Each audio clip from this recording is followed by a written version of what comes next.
राष्ट्राय स्वाहा. नमस्कार. एक छान शिवचरित्र वाचतोय मी.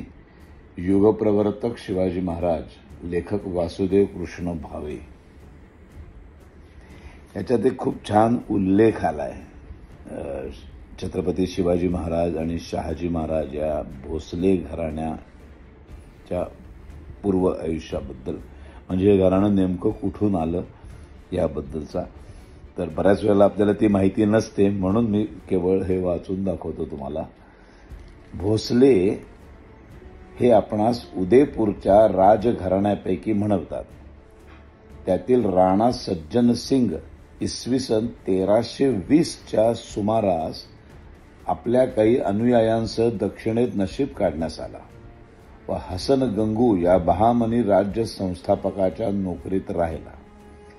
त्याच्यापासून शहाजीचा आजा म्हणजे आजोबा बाबाजी यांच्यापर्यंतच्या भोसल्यांच्या कितीतरी पिढ्या महाराष्ट्रात गेल्या. त्यातील सर्व पुरुष मुसलमानांच्या सेवाधर्मातच वाढले. सुमारे 250 वर्षे मुसलमानांच्या सेवेत गेल्यामुळं त्यांच्यावर इस्लामी संस्कृतीची किती पुटं चढली असतील याची कल्पना करणंही शक्य नाही. त्यांचा पोशाख, त्यांचे विचार, त्यांचे आचार त्यांच्या अन्नाबरोबर त्यांच्या ठिकाणी पूर्णपणे भिनलेले असतील.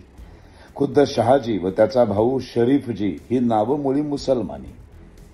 शरीफजी हा तर मुळी एका मुसलमान अवलियाच्या कृपेनं झाला होता असं म्हणतात.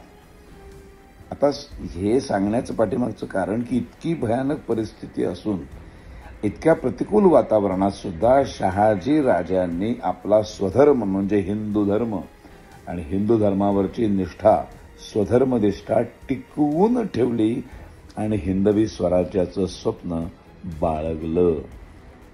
आणि ते पुढे त्यांच्या सुपुत्रांनी शिवाजींनी म्हणजेच पुढे छत्रपती शिवाजी महाराजांनी साकार केलं.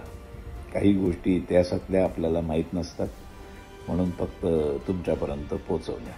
धन्यवाद. राष्ट्राय स्वाहा.